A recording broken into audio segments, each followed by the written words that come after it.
Xbox On. Welcome to Xbox On, a podcast with one host about one console, Xbox. I'm said host Jesse DeRosa, and on today's episode, we'll be talking about the latest Xbox news for the week of June 27, 2024, including Matt Booty provides further explanation for Tango's sudden closure. The canceled Xbox Keystone project has been shown in further detail thanks to some discovered patents. Another Forza game is being delisted forever, and more.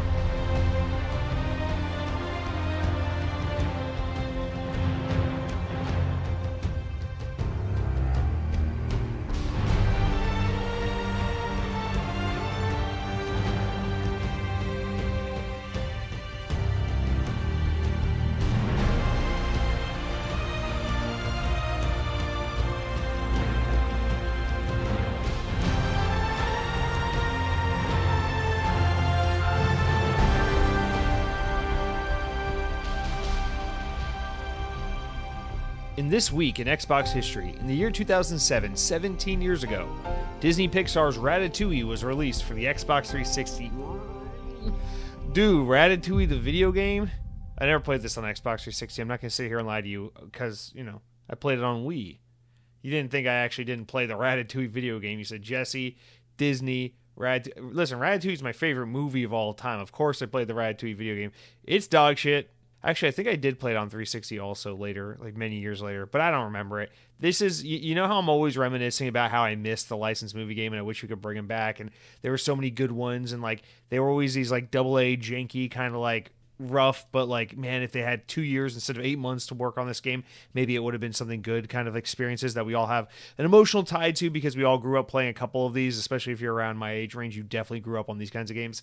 Well, this isn't one of those games I'm constantly lamenting about. Now, I do have a soft spot for this game just because it came out in a very seminal time in my youth, and because it's the licensed movie game of my favorite movie of all time. I know it's something I used to be a little embarrassed to say, but now it's like, dude, fuck it. I'm almost 30. I'm just going to wear it with pride. Also, I'm like kind of fucking stupid when it comes to movies. I'm not like a real movie buff. So, my scope and my exposure to good film is pretty limited, relatively speaking. So I don't know if that's, if that's a defense or what, but Ratatouille is my favorite movie. There, I fucking said it. Pixar is my favorite film studio. I think, people complain about them all the time, even to this day, but they're definitely not as good as they were maybe 10, 15 years ago. But I still think they're better than easily every other animated movie studio in the history of movie studios combined, plus better than, the movies Pixar puts out are still better than 99% of the shit I see in theaters these days. But I understand.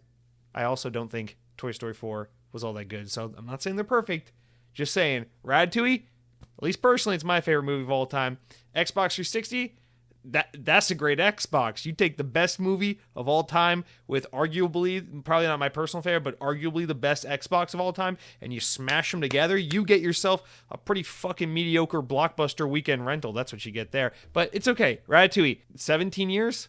God, that was the first movie I ever saw at the AMC movie theater at Disney World here at Disney Springs in the Orlando area.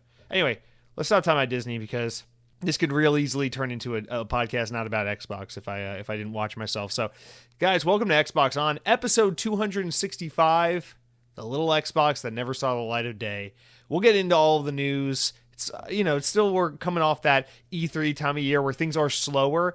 It was definitely one of those weeks where, Tuesday night I'm typing up my notes for the podcast. I'm gathering all the stories. I'm like, oh shit, are we going to have enough to talk about? I got to pad this bitch out to at least 90 minutes. And then thankfully, Jez Corden, actually not Jez Corden, in this case, Zach Bowden of Windows Central and some other fine folks come in last second. Capcom with some game announcements. We got a couple news stories in the last minute that really helped pull this week together. So I'm excited about that. I'm excited to be here with all of you. I'm excited about these new glasses. I don't know.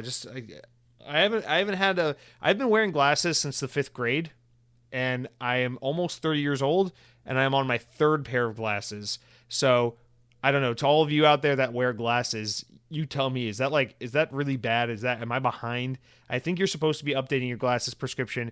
I think it's like every 2 to 4 years, right? Like you're not supposed to be sitting around wearing the same pair of glasses for too long because the rule of thumb is your eyes, either get better or worse over time, generally worse, and you want to keep up with your prescription. So my contacts prescription, because I wear contacts probably 95% of the time, my contacts prescription is always up to date. I'm always every year going to the eye doctor again, my latest prescription. Hopefully it doesn't change. all that. I never overuse my contact lenses. I'm real good about that. But the glasses are glorified stay at home and play Xbox / watch TV kind of bifocals. They're not really the kind of go be seen in public. Not because I'm insecure about the way I look in glasses, more so just because it's like one more thing you have to, when you're out in public, you're like, I gotta make sure I have my keys, I gotta make sure I have my phone, gotta make sure I got my wallet. When you're wearing glasses, I feel like that's just one more fucking thing you got to think about. When I'm wearing a watch, I'm like, oh my God, especially if I'm at a theme park and like I'm riding a roller coaster, I'm like, oh my God, is my watch going to fall off? Is my watch going to, oh my God, this is a Samsung Galaxy watch. Is it going to fall off? Am I going to lose my $250 watch because I decided to ride fucking Slinky Dog Dash today? Like, what's going to happen? So it's one of those things, speaking of Pixar, it's one of those things where it's like, it's just glasses are, plus living here in Florida, you just got to wear sunglasses like 78% of the time on average. So if you're wearing real glasses, then you can't put sunglasses over that. And I'm not getting, not transitionals, what are they called? The ones that go, as they're exposed, the UV ones that get exposed to sunlight and turn into sunglasses. Not doing that. Those are silly. I feel silly where the idea of having those feel silly. I don't like being able to not control the situation. It's a whole thing. So I got regular glasses, first time in a long time. I'm excited. I think my last pair of this is how long it's been. The last time I bought glasses was, I remember vividly, I was with my father. It was like the summer before I entered. It's the summer before I went to college, and I remember being excited because it was like the day Mario Kart 8 came out on the Wii U, and I was like, I'm gonna go home today. I'm gonna play some motherfucking Mario Kart. But I went with my dad to the wholesale club, BJ's, the wholesale club, and they had like the lens store inside, and I remember taking my eye doctor prescription there and getting some glasses, and that is the last time I ever got glasses. 2014, that is, spring of 2014. It's been a long ass time. I think I'm overdue for some glasses. Went a little wild with the style this time. I wouldn't normally pick out glasses like this, so I'm feeling different. It's like when you try on, I never worn a shirt like this. You try a different kind of shirt on, you try a different pair of shoes, you feel like a new man. Look out, ladies. I'm wearing bifocals, bitches. Anyway, that's what are we talking about? Xbox. Oh, notable game releases, guys. So Ratatouille was the game this week in history. Now, if you're looking forward to the future, you're not talking about the past, you might say to yourself, Jesse, if I want to play my Xbox this weekend, but I'm so fucking obsessed with the future, I'm so obsessed with being part of the current conversation, what game should I be on the lookout to play? I'd say, well, how about you play a remaster of a 20-year-old video game, Mr. Future? Beyond Good and Evil 20th Anniversary Edition is out this week. It's actually out as of the time you're listening to this podcast, so just stop fucking talking and go play Beyond Good and Evil, a game that they... I gotta laugh at this one, man. So rumors about this game being announced were coming out around the time I was recording last week's podcast, and then shortly afterwards they confirmed, yeah, we're doing a Beyond Good and Evil kind. It's not even really much of a up-res remaster type port to modern hardware, basically. It's available now on Xbox One, Xbox Series S, X, PC, all that good shit. But I gotta laugh at this one a little bit because during the announcement, Ubisoft are talking about how like this is a great jumping on point for players who are looking forward to Beyond Good and Evil 2 in the future. Stop. Beyond Good and Evil 2 is a game that was rumored and talked about forever. And I think it was revealed in like 2008 or 9 or something, kind of, in a passive way, and then went away forever, and then was re-revealed at like E3 2016, 2017, one of those. And then we haven't seen it since. Beyond Good and Evil 2 is vaporware. It's bullshit. It's made up. It's never coming out. I'm sorry, but you don't get to announce a game twice and disappear for like 8 years at a time, and then tell me, oh yeah, we're remastering the one and only game in this series aside from the sequel that's never coming. You should play it in anticipation of that sequel we never fucking mention or talk about that you never even know. Like, imagine if Ubisoft was like Assassin's Creed Shadows, and then they just didn't talk about it for 8 years. You'd probably be a normal human and assume that game's never coming out because they announced it 8 years ago and didn't fucking talk about it again.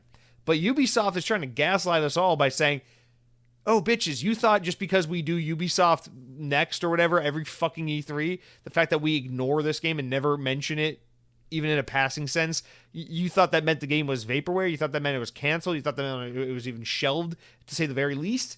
No, bitches, you're just impatient, you stupid motherfuckers. So, I don't know, Ubisoft, this is the only game you really do this with, aside from, I guess, Splinter Cell now. So, pardon me, excuse me, if I thought it was just a little silly that you have the audacity to re-release the first game again and go, hey, why don't you play this in anticipation of the sequel that we've announced a couple of times but isn't actually coming.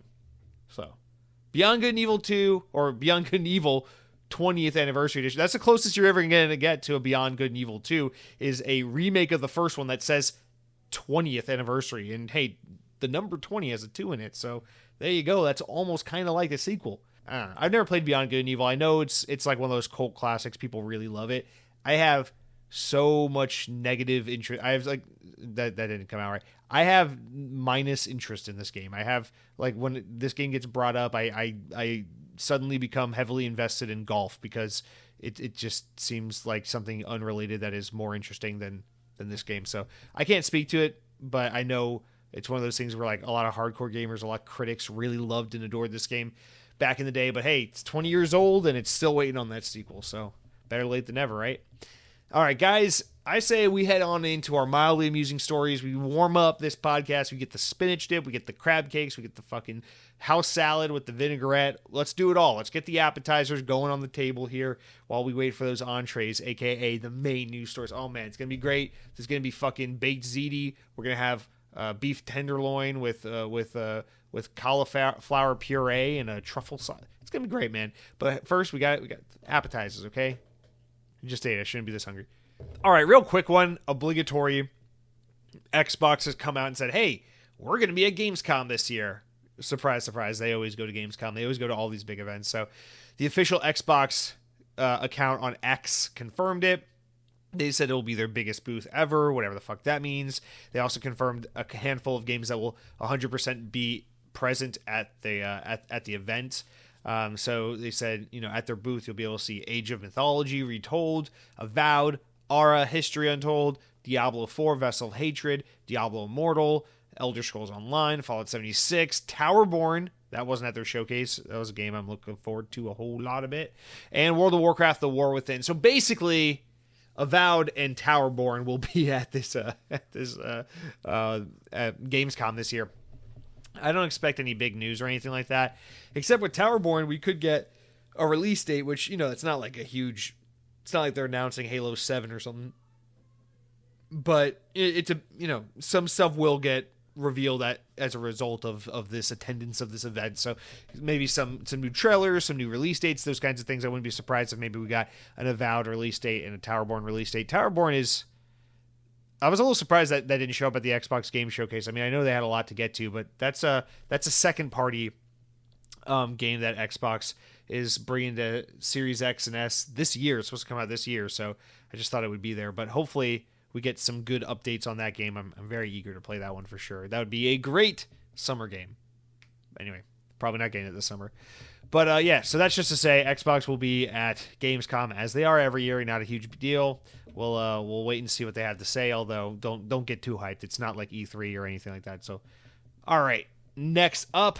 So this is a reoccurring story now at this point, and unfortunately we have to talk about it again.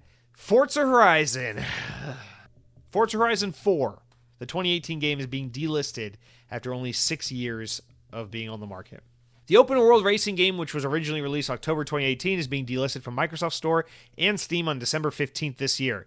Due to the expiry of licensing agreements most likely related to music and car brands, the game's DLC is being delisted today, meaning that there's no way for new players to get the game's 2 expansions, Fortune Island and Lego Speed Champions. That's just fucking awesome. I don't think I have either of those. Oh, actually, no, I have the Lego one.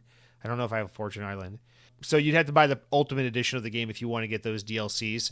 Players who own the game, so they probably lost that Lego license maybe in some way. I don't know. Players who own the game in addition to the content after it's delisted on December 15th will still have it in their libraries, meaning you can still download it and play it. It's just if you're looking to buy the game, you're shit out of luck. And if you're looking to play the game online, you're shit out of luck. Those multiplayer features will remain active after it's delisted for a while, but you can assume they're going to go away shortly after that. The game is getting a discount leading up to its delisting, so at least there's that. On Steam, the game is going for $12, the standard edition, $20 for the Ultimate Edition. I think you should go a little lower if you're delisting the game, but maybe they do an even steeper sale closer to December 15th.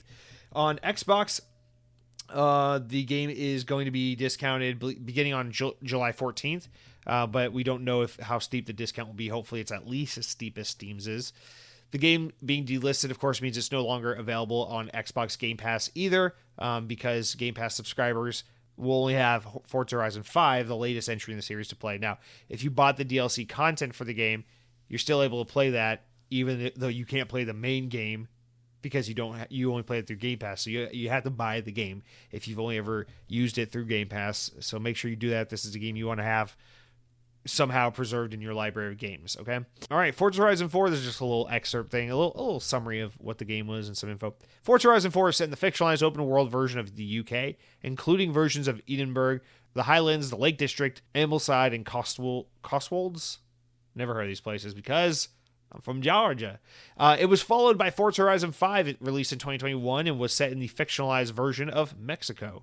So, yeah, we saw this happen with Forza Horizon 2 and Forza Horizon 3, and here we are watching it happen again with Forza Horizon 4, and you can assume this will happen one day with Forza Horizon 5, although, because of Fable being in development and seemingly no new Forza Horizon, no Forza Horizon 6 being on the, pardon the joke, Horizon anytime soon, I wonder if they'll do what it takes to keep those licensing agreements for an extended period of time on Forza Horizon 5, because I don't know that there's going to be a new entry in the series anytime too soon. But anyway, the point is here, this is another example of just this bullshit where it's like, oh, a game's getting delisted and just taken off and away from the world over licensing. It's just so weird to me, because I don't understand why these licensing issues exist in the gaming world and seemingly don't exist anywhere else. Now, I don't know a whole lot about the world of film, so maybe I'm totally wrong about this, but I don't know, like, if I want to go watch we're talking about a game that is 6 years old, man. Like, what is a movie that is 6 years, what was 6 years ago? What year is it? 2024? A movie from 2018. Are you kidding me? If I want to go, speaking of Pixar, that's like saying, like, you go to Amazon Prime.com, whatever, and you're like, I want to go watch Incredibles 2 because I like the inferior version of the Incredibles. And you go on Amazon, you're ready to plop down $20 to buy this movie because you love it. You want to add it to your catalog. You want to add it to your library of films.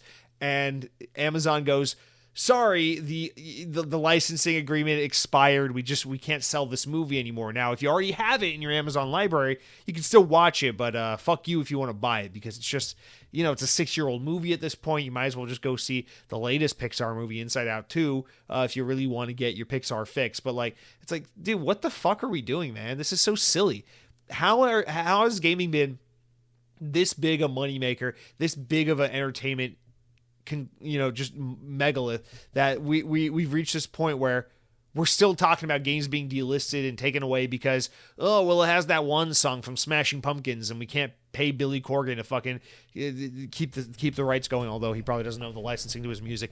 It's like, oh, we don't want to pay the Ford Motor Company so we can keep licensing the Ford Transit van for those fucking goonballs who like to modify stupid utility vehicles and then run around the track with them in Forza games.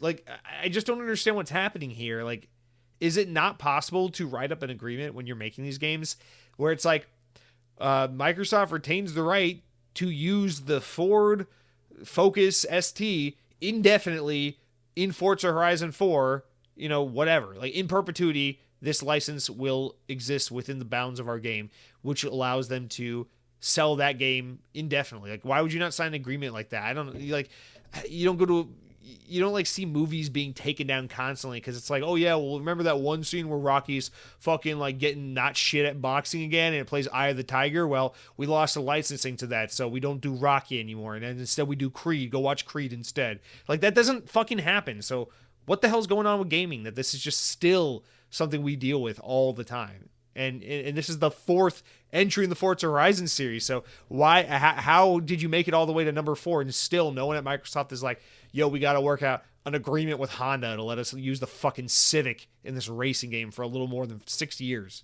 It just seems so silly to me. And I am a digital guy.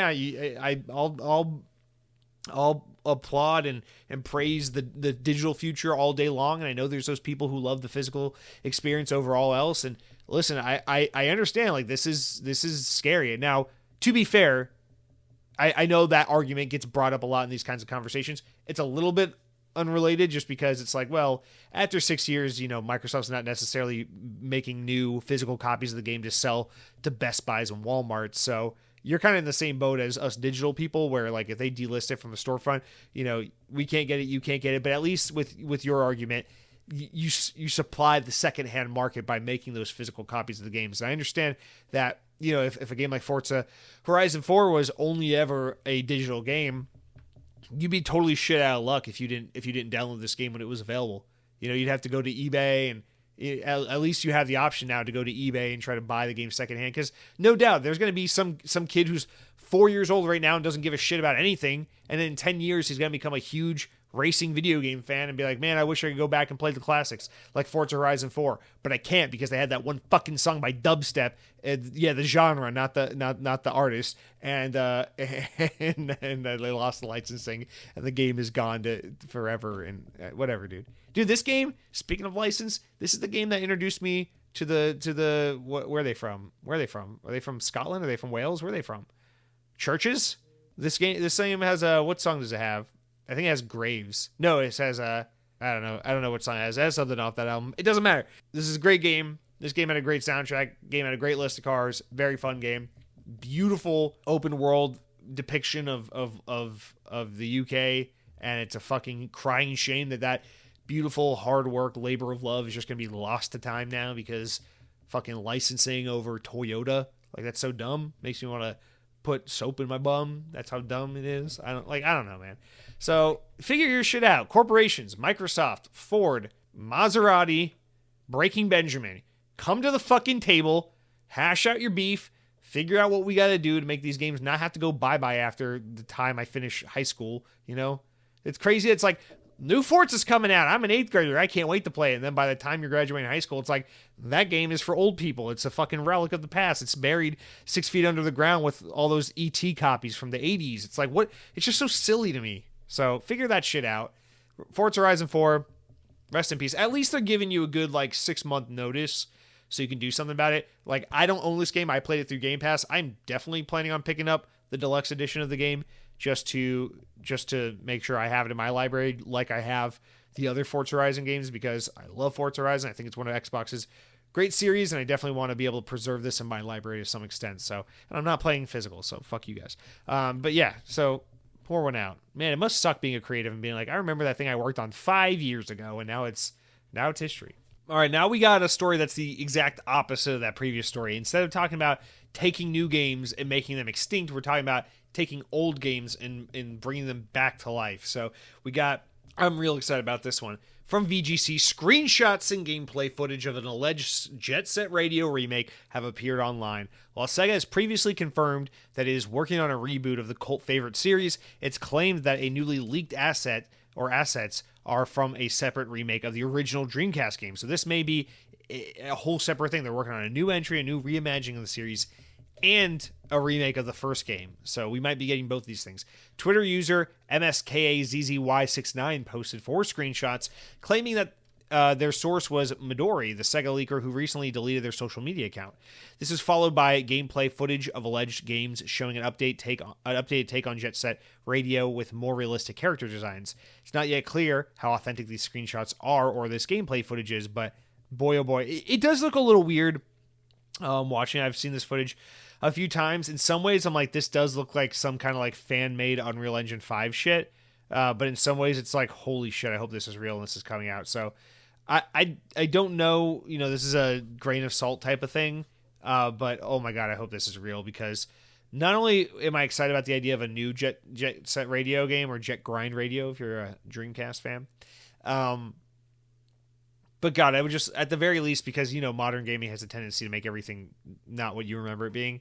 At the very least, it's like, if you just do a remake of that original game, at least we get to preserve that game and what that game was, even if the new game ends up deviating from the, from the formula too much. Because I don't know, I think back to playing Jet Grind Radio on the Dreamcast back in the day. I'm like, would a game like that work in 2024? Would people want to play a game like that? So you assume that whatever they're doing with the next game, they're going to take huge liberties with the formula and really do something different with it. So it'd be nice to have that new experimental modern interpretation alongside a remake of the classic, so that you get a little bit of something new for everyone and a little bit of what we all wanted as fans of the old thing. So I'm hoping that's what this is.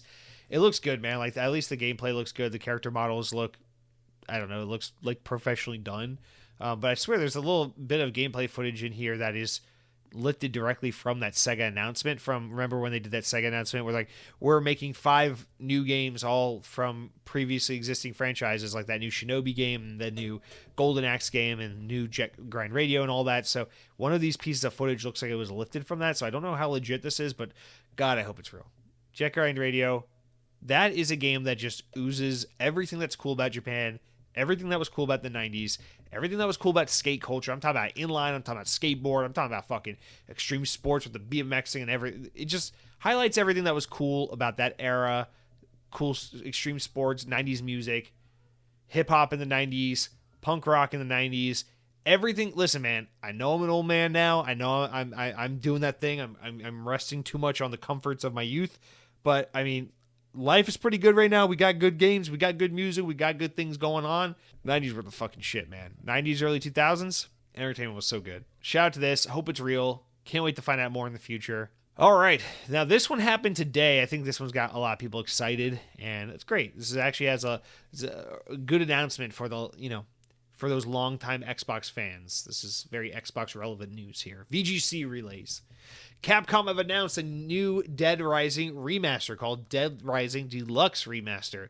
The game was revealed via a teaser, which was released this week. It says, quote, coming to the newest generation of platforms. It's billed as an updated version with a brand new look of the original 2000. What was this game released? 2008? Is that when the first one came out? 2006. Yeah. Wow. Developed by Capcom Japan and produced by Keiji Inafune, the original Dead Rising was released in 2006. It received an HD remaster for Xbox One and PS4 in 2016.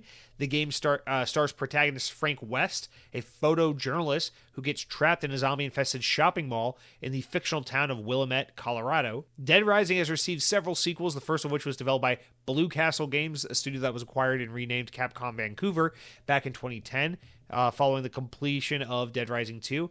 Capcom's Vancouver also developed the 2011 Dead Rising 2 Off the Record and 2013's Dead Rising 3, which was published by Microsoft as an Xbox One launch game, and 2016's Dead Rising 4. So the original team with KJ Inafune, that's the basically the father of Mega Man, and he's worked on Resident Evil and plenty of other Capcom IP. He and his team were the ones that created Dead Rising and made that first one, which most people consider to be the best Dead Rising. But then it was that Vancouver-based, American, like North American team that created the second, third, and fourth entries. And this series has a long history on Xbox because it was an Xbox second-party game for a long time, with the later entries being published by Xbox. I remember, Dead Rising 3 and 4 were Xbox One games. That was kind of some of the early exclusive support for Xbox One in the first half of its generation. So obviously a series that has a huge role in the history of Xbox. This is a rare example of when a Japanese publisher supported Xbox to some extent. And this was a game that kind of worked. It wasn't super nerdy and Japanese with all the fucking role-playing and leveling up and grinding your gear. It was very much like pick up cool weapons, smash zombies, have fun, and that appealed to the sensibilities of the American audience. This is a great way to introduce some Japanese shit to the Western palate, especially back in the 360 era. So, I don't know, I think a lot of people have a lot of fond memories of this. I know for myself, the reason I think so fondly of this game is because I played the shit out of that demo. This was 2006, Dead Rising. That is like top 5 Xbox 360 games I think of when I remember being a poor middle schooler who could not buy video games but had Xbox 360 access and mostly relied on demos to keep him entertained. I mean, like, when I think about games like that, definitely Dead Rising is one of those top games. I think of also that Lord of the Rings Conquest game by Pandemic that was so fucking good. It was just Star Wars Battlefront for Lord of the Rings, and that was also awesome. But anyway, yeah, Dead Rising, this is a game this is a school bus game if I ever fucking saw one. This is the kind of game all your friends in 7th grade were playing. Everyone's talking about the fucking robot helmet before Marshmallow was wearing it, and the fucking grabbing the stop sign, smashing the zombies on the head, and using the Nerf guns and all the toys, and dressing like a robot and being ridiculous and running around the mall in your underpants. This is good, wholesome fun. This is good, wholesome, arcadey, action-packed nostalgia. And I think Dead Rising is a series where it's like, yeah, I feel like this one could come back in some way. Like maybe you do take a long break. I feel like by the time Dead Rising 4 came out, no one really wanted that.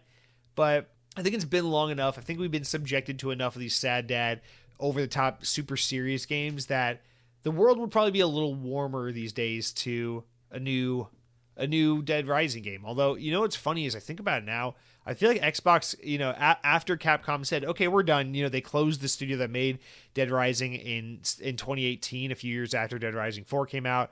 And they said, hey, we're done with this, right? I feel like Xbox kind of said, okay, well, Dead Rising's over for us. We got to go find a new zombie thing to get involved with. And then they started partnering up with this smaller independent developer at the time, Undead Labs, and thus the relationship between Xbox, Undead Labs, and of course the creation of State of Decay was born. And that kind of, I know that's not exactly how it lined up because there was some overlap with Dead Rising and State of Decay, with State of Decay being a late Xbox 360, early Xbox One game. But it's kind of interesting how that timeline kind of lines up a little bit, where as Dead Rising as a franchise starts to sunset, Undead Labs comes in and brings State of Decay, and Xbox continues on with its at the time second party zombie content. So that's an interesting little anecdote there. But Dead Rising as a franchise, I didn't know this. 16 million units sold as of March of this year. So the series has sold quite well. Between 4 games, 16 million, especially when we're talking about predominantly Xbox 360, early Xbox One games. Like that's not bad, So I'm kind of surprised they shut down this team. I wonder if that means the first 2 games sold the overwhelming majority of those 16 million units, and then by the time 4 was out, it barely sold shit. So that must be what happened, is that 4th game sold really poorly. But still, 16 million, that's pretty respectable. So maybe this is gauging interest for future Dead Rising entries by bringing back the first one. Nonetheless, I think that's cool. And now they do say for modern platforms, so I fully expect that this game is going to be coming to PlayStation and PC as well. Probably not Switch, but my guess is this is for PS5, Xbox Series S and X, and PC. So either way, that's exciting news. Nostalgia game. I might have to check this out. If it were any other entry in the series, I'd pass it up.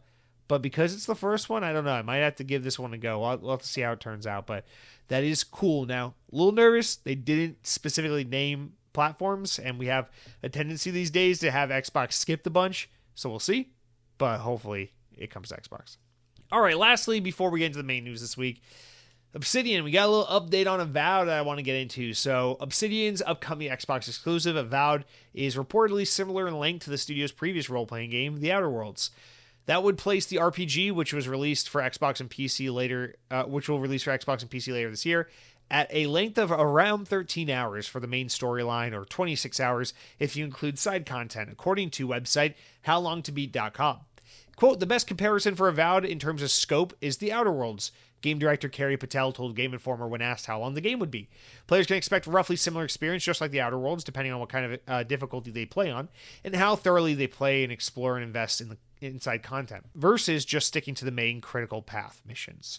Now, I know someone out there who was hoping that this would be their next Skyrim is very butthurt right now and very disappointed to hear this news. I am over the freaking moon with this news. I think this is phenomenal news. I'm so excited about it because I know we talk about it sometimes. Games are too long. There's too many big games, too many games asking too much of you. But for real, think about it. You look at Bethesda Game Studios, and you look at it as they get into the modern era.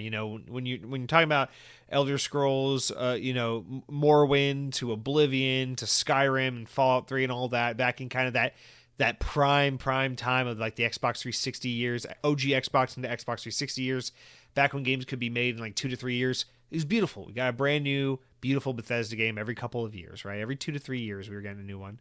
But you get into modern gaming, Xbox One and beyond, and look at where we're at. Fallout 4, 2015. It takes us until 2023 to get their next entry with Starfield. It's an 8-year jump. And now we're waiting on Elder Scrolls 6. You can expect another 8 years or so, maybe less, maybe 6. And then from there, we get the next Fallout game. Okay, give it another 6 to 8 years. And then we can get another Starfield. I mean, it's a long-ass wait.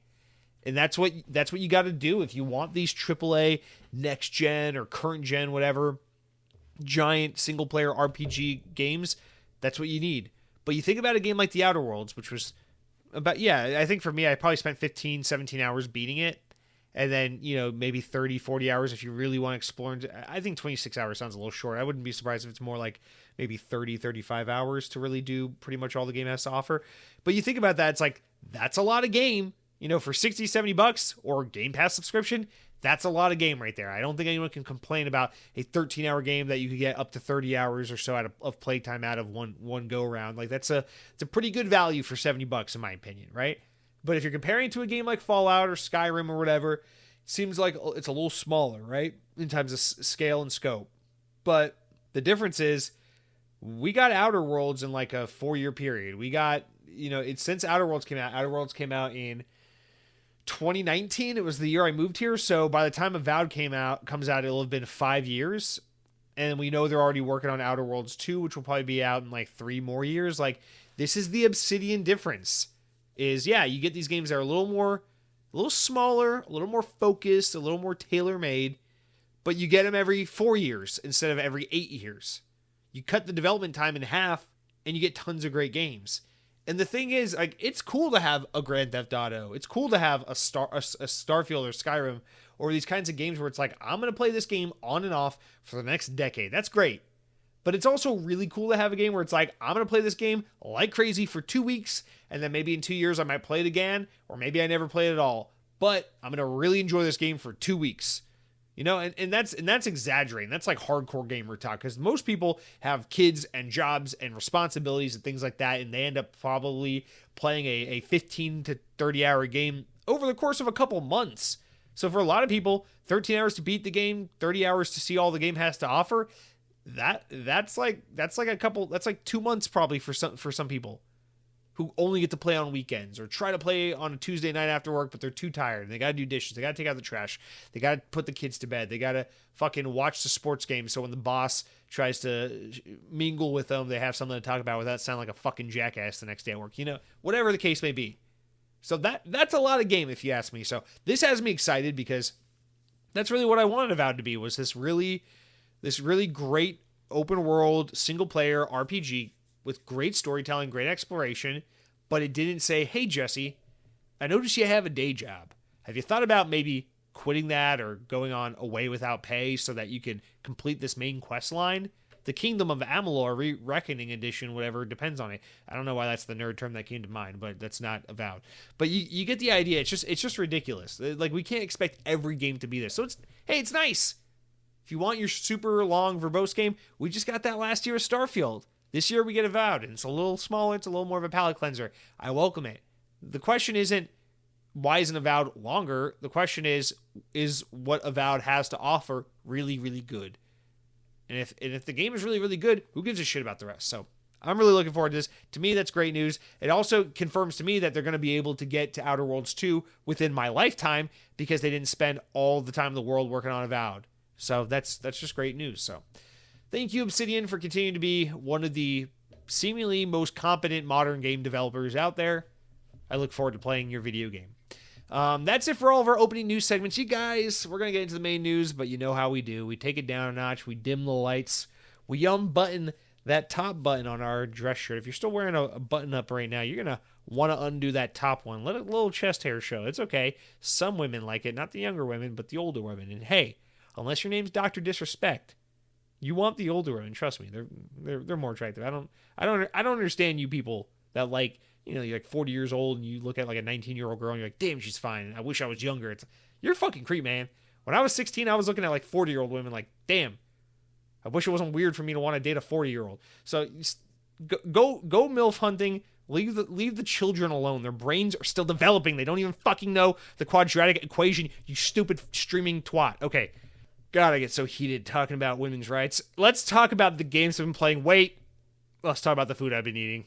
You guys, I am still on that diet, so I'm trying to be pretty boring. Kind of like I was when I was dieting a few years back when I No brag or anything. Lost 15 whole fucking pounds. But kind of like back when I was dieting that last time, the only way to do it without going insane and quitting is you got to give yourself a cheat day. So basically, it's like half the weekend I can go gung-ho and do whatever the fuck I want. The other half of the weekend, you got to kind of rein it back in, get back in shape, so that Monday through Friday you can be a good boy again. So that's what we're on week 2. I think I've done pretty good. Definitely Friday night / Saturday, I kind of went off the rails a little bit. But Sunday came around, went right back into shape, and I've been a good boy ever since. So I'm feeling good about how it's going so far. I'm down about 2 pounds, but this time it's not about the weight. I'm just trying to get the cholesterol and health. This time is truly more about well-balanced health, not just about the vanity of like, how do I look in the mirror? It's more about like, I want to take care of blood pressure. I want to take care of my cholesterol. I want to take care of making sure I'm getting the proper nutrients in my diet, fiber, proteins, amino acids. Have you guys heard of omega-3s? Like, this shit's important. Eat your salmon, okay? So this brought me to an interesting point this week where I was eating my millionth fucking boring ass bowl of brown rice, ground turkey, mixed veggies, because it's easy to slap that shit together and take it to work. And I was like, you know what? There's a way to jazz this up aside from just seasoning your veggies in your turkey. And it's called sauce. Now, of course, if you're dieting, you can't be putting fucking yum sauce and Diablo peppercorn, pepperoncini, Alfredo marinara sauce all over your shit. You can't, I don't know, what are you putting, the fucking Papa John's garlic sauce? You can't be putting that on your food if you're trying to take care of your health. So one great thing is hot sauce, because hot sauce has like virtually no calories. It's just like vinegar and various peppers, basically. And it adds tons of flavor and makes your food a lot more interesting. So I've been just going down there. I like hot sauce. The thing I'm weird about hot sauce, like I know a lot of people are like religious about their hot sauce, like they got to put on everything they eat. I'm that kind of person where I will always forget to ask for hot sauce. I almost never buy it at the store. I almost never ask for it at a restaurant. But then when I remember it, or it's like put in front of me, I'll be like, oh yeah, I really like hot sauce, and then I'll use it. So I'm trying to be more mindful of that right now, because it's helping me make my boring food more fun to eat. And so I brought this up. I was at work. I was like, one of my coworkers has a huge bottle of Goya hot sauce. It's a really popular sauce among the Puerto Rican community, and we have a lot of it at work. Half my coworkers love using it. So I'm like, yeah, let me try some of that Goya hot sauce. And I try. I'm like, this shit's pretty good. It's actually really good. Like, I like it a lot. You know what it reminds me of is that Cholula sauce, which is that Mexican hot sauce that I basically grew up eating this shit like crazy. Not grew up, but I used to eat this shit a lot, because back in the day I used to work at the California Pizza Kitchen, and that was like the default hot sauce we offered people. And I became addicted to that shit back when I worked at the California Pizza Kitchen back in my college years, because I would just fucking drown mac and cheese, pizza, salad, sandwiches, whatever the fuck it was on their menu. I would order it on my lunch breaks, and I would drown it in that Cholula sauce. And it's this, it's Mexican hot sauce. It's got like the lady on it, and she's in the Mexican salsa looking dress, and she's got like the thing, she's holding it, and then you'll know it because it's screw top, but it's that little wooden knob. It's like that nice little satisfying ball shaped wooden knob. I don't know. Maybe you know what I'm talking about. Maybe you don't. But it's the shit. It's my go-to hot sauce is Cholula sauce, with a close second being Tabasco, just classic Tabasco.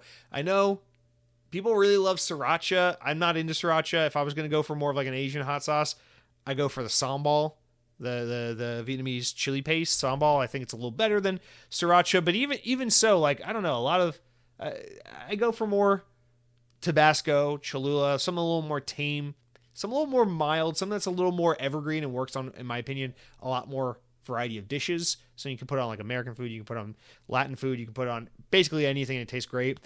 So right now I'm really going back to my roots by leaning on Cholula sauce right now to kind of get me through these boring lunches and things like that I'm trying to eat as I dredge through my ground turkey, my brown rice, my vegetables, all these things. So shout out to Cholula sauce. You are great. It's vinegary, it's peppery, and it's not too hot. So it's more about the flavor than it is the heat, and that's what I really like about it, because I know there's a lot of people out there that's like, the hotter the better. It's like, to me, it's like the flavor matters a lot more than the heat. I can deal with heat to an extent, but like the flavor is what I'm here for. And Cholula, that's that vinegary, peppery fiesta flavor in my mouth that I yearn for when I want to put a little hot sauce on my mac and cheese, which I'm not eating mac and cheese because that is the antithesis of what I'm trying to consume. But if I were eating mac and cheese, I've been putting a fucking shit ton of that Cholula, that's for sure. So let me know what you guys think. I'm sure there are a lot of hot sauce aficionados out there listening. Where are you? Are you a Tabasco guy? Are you a Texas Pete guy? You motherfucker, Texas Pete. You owe me $75, you stupid bastard. I don't know. Where do you fall on the spectrum? Let me know. That's it for what I've been eating. You guys, it's time to talk about what I've been playing. And I'll be real honest with you. I've been in such a theme park mood lately. I'm not thinking a whole lot about video games in my free time. Now, I did finish the campaign of the Final Shape. I took a week off of it for some reason. I was playing Gears of War on my Logitech G Cloud.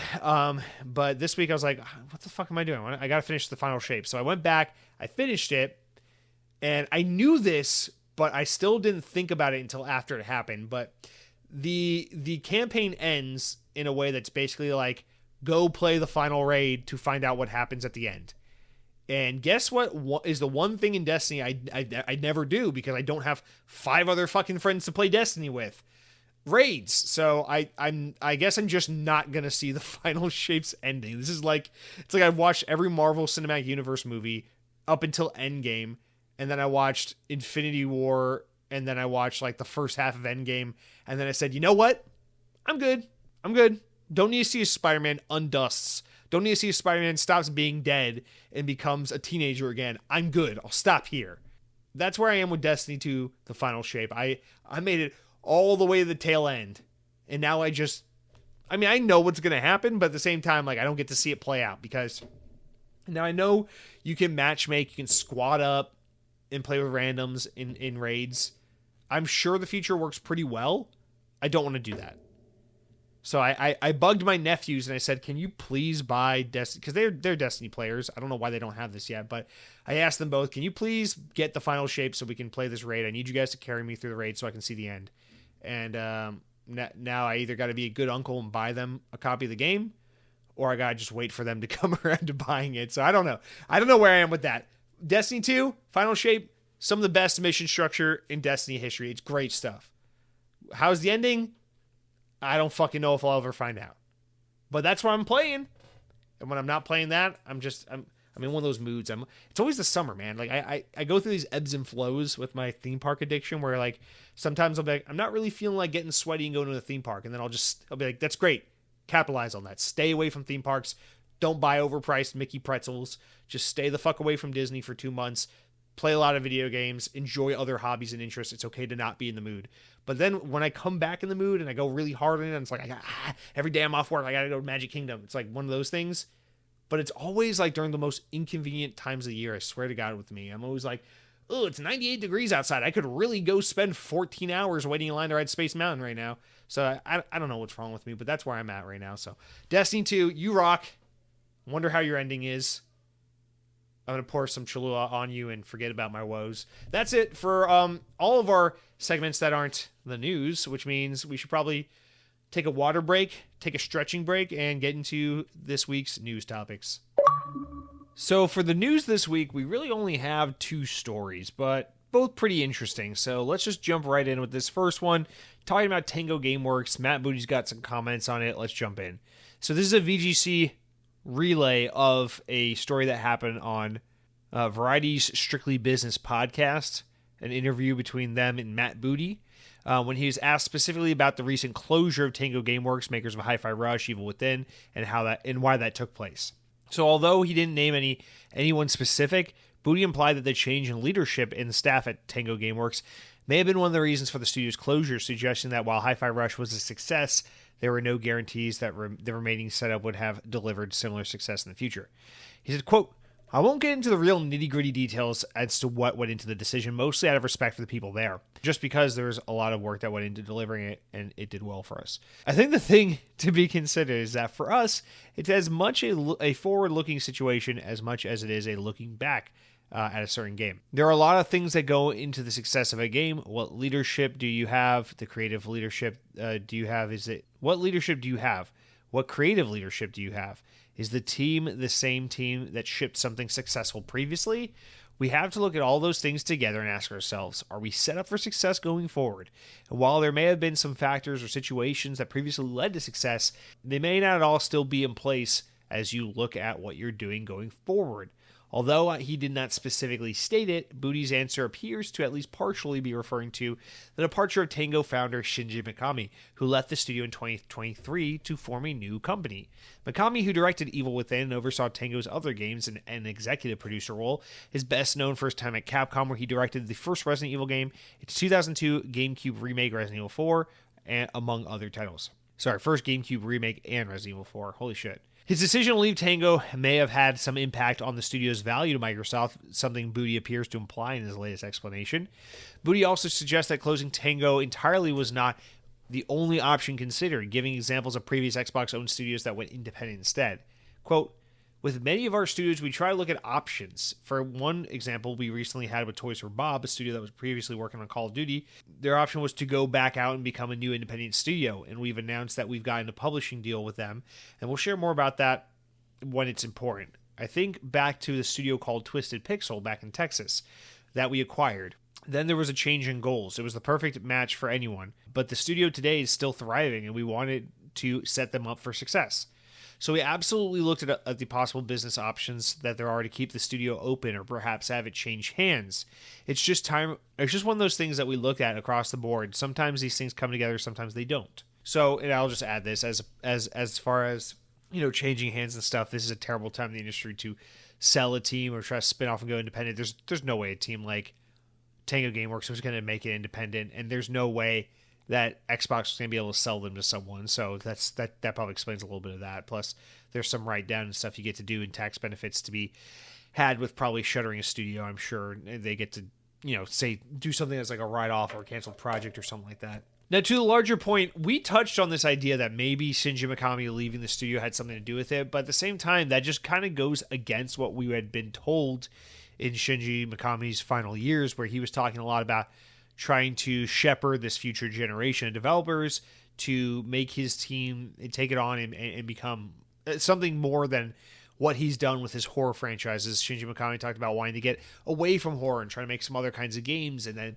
the team at Tango did just that with Hi-Fi Rush, and it just seemed like clearly they were in a position where they were being set up to survive and thrive without Shinji Mikami. And while I don't have a peek behind the curtains and I don't work there and I'm not Matt Booty and all these things, it just seems like an outsider perspective looking in that from the information we had been relayed and what we had seen this team do in its final years, that it was kind of in a position where it was transitioning into how do we become a team that doesn't necessarily need Shinji Mikami to survive. And so it seems a little weird that, I don't know, it's like, why did this explanation come so late? Who were you protecting and not saying it? And now that you are finally talking about it, especially this distant / close to the news of them closing, it seems like now you're grasping at straws, looking for something to blame to maybe make Xbox look a little more innocent in all this. And so it's just like, I don't know, why didn't Sarah Bond talk about this the other day when she was asked about it, or the other week when she was asked about it? Why didn't you talk about this in that town hall in the first place? Why didn't you talk about this when all the other times outlets have asked you for explanations as to why you shut down Tango? Like, why now? Why now have this explanation? And of course, he doesn't specifically name Shinji Mikami, but it's easily implied that that's who he's talking about. And so it's just weird. Like, I don't blame them entirely if you put a gun to Microsoft's head and said, look at the slate, look at the lineup of developers you got in the Bethesda family. You got to let go of two. Who's it going to be? I totally understand why they picked the two they picked. Not because they're bad teams, but because it's like, you're not going to shut down Bethesda Game Studios. You're not going to shut down id Software. You're not going to shut down Machine Games. Look at what those teams have done. Look at what those teams are working on. Look at how much more successful their projects have been. I totally understand why the two that got picked are well, it's like three. But I totally understand why the ones that got picked are the ones that got picked, or four, really. So you understand how it ended up this way, even though you hate to see it happen. So I don't know, man. I feel like he probably shouldn't have even shared this.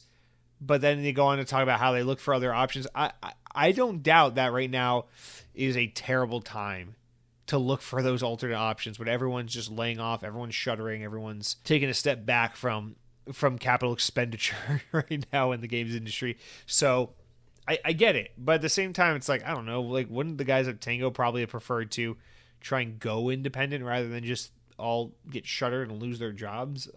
It's just like, it's just fucking weird. I don't know. I can't help but feel like this is more them just being a victim of being kind of in between projects and being one of the lower ranking teams in the Bethesda stable when it comes to, you know, the teams that sell, that have released big hits that sell many millions of copies. And even though a game like Hi-Fi Rush was critically adored, it's like a game like that's not going to sell the way a game like Doom or Starfield or Wolfenstein are going to sell. So like I totally get it.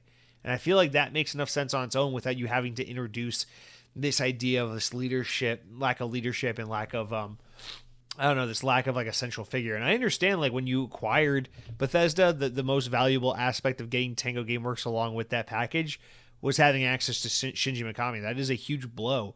But, you know, their silver bullet, or I don't really know that terminology applies, but, you know, their silver lining to all of that with Shinji Mikami leaving at a time when they were acquiring Bethesda and Tango was that, hey, the team just proved that they can put out a great game without Mikami. So I just feel like he's worsening their position, their argument, by bringing this up in the first place, where it already kind of made sense to just be like, I get it.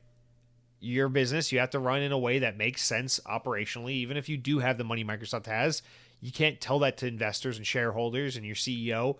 That's like, oh, but we have the money to waste, even if they're not bringing in money, this team, even if they're not generating enough revenue. We still can keep them open because we're Microsoft. We can afford to do that.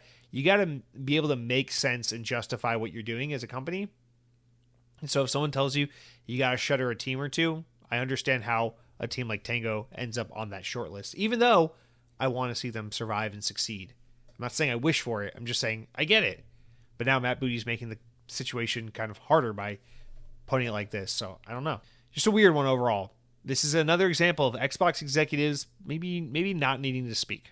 But then again, just answering the interviewer question, although I guess you didn't have to go to the interview. So our second story here, also sad, but for totally different reasons. Now, instead of talking about software that will never be, we can talk about hardware that will never be. From Windows Central, Zach Bowden over on WindowsCentral.com got this scoop. Back in 2021, Microsoft announced that they are working on a dedicated streaming device for Xbox Game Pass. The device was later revealed to be codenamed Keystone, which took the form of a streaming box that would sit under your TV, cost a fraction of the price of a normal Xbox, and enable the ability to play Xbox games via the cloud. Unfortunately, it appears Microsoft has since scrapped plans to ship an Xbox Keystone due to the inability to bring the price point down to a level where it made sense for the customer. Xbox CEO Phil Spencer is on record saying that the device should have cost around $100 to $130 US, but the company was unable to achieve that price point. This means they never really got the chance to see what the Xbox Keystone would have looked like. The closest we ever got was a photo posted by Phil Spencer, which just so happened to include the front view of an Xbox Keystone on his shelf in the background. That's as much as we've ever seen until now. However, thanks to a patent discovered by Windows Central, we can now finally get a closer look at the box Microsoft had conjured up internally. First up, the patent reveals that the console itself took the form of an even square with a circle shape on top, similar to the black circular vent on a Series X or Series S. The front of the box had an Xbox power button and a USB-A port. Around the back were 3 additional ports, HDMI, Ethernet, and power. On the right side of the console, there appears to be an Xbox controller pairing button, and on the underside featured a Hello from Seattle plate on the console, where the console sat, similar to the one on the Xbox Series X. The patent is filed in June of 2022, which was around the time we first learned details on the device. Sadly, Xbox Keystone is now in this specific form is unlikely to ever see the light of day, but at least we know what it would have looked like had it been. So, right off the bat, first of all, props to I almost said Jez Corden again, Zach Bowden and the Windows Central team on the scoop. It's a great one. But yeah, we got these 3 patent pictures, so they look like professional sketches, basically, of what the device would look like. One of them is a straight-on view, kind of like the one we saw on Phil Spencer's shelf in the background. The second one is like a top-down view from an angle, and the third one is an under view from an angle. So you get to see basically all 4 sides of the device up and down. It's pretty comprehensive. And I gotta say, this device, now I understand the sketch isn't fully indicative of what it looked like, and there's a lot in common with this device with the Series S and X, with the top half having a lot of elements of the Series S and the bottom half having a lot of elements of the Series X. But on the whole, just the overall device itself, this thing looks like a PlayStation 1. Now, it would have been much smaller in real life, like the one we saw on Phil Spencer's shelf. It looked like it was the size of like an NES Classic Edition, like one of those little retro consoles, like the Sega Genesis or the SNES Classic. But up close, this thing looks like a PlayStation 1. It's got the evenly squared box with the big circle on the top, like the PlayStation did, where the PlayStation has those two buttons. One of them opens the disc port, and one of them is the power button. This looks like that without those two buttons, basically, and an Xbox logo on it. So really funny to see that. Perfect blend of like modern Xbox hardware with classic PlayStation hardware, but that's all just coincidental. The device looks good. It looks slim, looks nice. It looks like something that you could easily tuck away. It would look really good on a TV stand or entertainment center. And it's a crying shame this thing didn't come out, because I remember Phil Spencer saying it needs to have in the box. It needs to come with the device, the cable, and a controller. You got to have a controller packed in there. So when you consider that the fact that the controller is like $60-$70 on its own, then it's like, okay, we got to figure out a way to get this device around that like $30 to $50 price point to sell, basically. I get it. That was expensive for them to do. It was hard for them to get that price point to where they wanted it to be. It's such a fucking shame, man, because this is a great idea. And especially because we're going to see Xbox go more and more multi-platform and more into streaming and Game Pass. And we're going to see them kind of walk away from their traditional, conventional, just typical hardware proprietary boxes. This is kind of a step in that direction. So if you're looking forward to the future of Xbox, it's a crying shame we didn't get this thing. Now, if you're just holding on to the normalcy of the Xbox brand we've always known and loved up until this point, then maybe this thing's demise is, as temporary as it may be, because I'm sure something like this will come around eventually. Maybe you're happy, maybe you're celebrating that, because that means as long as things like the Xbox Series S and X are the only Xboxes you can buy on the market, the more normal things will feel, so to speak. So I know there's that angle as well, but this thing looks cool. It's nice to get to see these renders. It's a shame this device didn't come out, but it lives on, man. I mean, people are streaming from all kinds of handhelds and these Samsung TVs that have Game Pass built into them now, and we'll see this come more and more. So I'm sure we're going to get something like this Keystone project at some point in the future, but I think right now their focus is on the next generation of Xbox hardware and that handheld device, because that's really where this generation has shifted to. I think early in the generation it was like, how can we just make people stream shit on their TV? And I think later in the generation, this latter half we're on right now, a lot of focus is on like, hey, these handheld devices are doing really well. We need to get in on this market. So I think that's the main focus, and that's what I'm most excited about, is the thing that replaces the Series X and the Xbox version of a Steam Deck. So give me both those things. I'll be a happy camper. I would have bought this Keystone, just for shits and giggles, because I'm a weird Xbox nerd and I would have liked to have this. But this isn't something I would use often or think highly of or care deeply about. I would much rather have an Xbox handheld. So let's bring it on. Guys, that's actually really it for this week's news. There's just not a whole lot to talk about, but that's okay. I still feel like we've had a pretty robust series of stories to tackle so far. And with that said, we're going to wrap up some news, all of our news this week, with important enough news stories. These are stories important enough to make the podcast, not important enough to warrant their own discussion. So we'll fly through these real quick. And then we got your juicy, sexy, sweet comments from YouTube. So we'll get there. All right, layoffs of the week. So this is a little different than your typical layoff. In fact, this might be something to not necessarily celebrate, but not necessarily something to feel bad about. Midnight Society, the studio co-founded by Dr. Disrespect, who got Guy Beam, is that his real name? The streamer, the famous streamer. The studios announced they are cutting their ties with him, following the allegations that he was banned from Twitch for messaging a minor. Beam?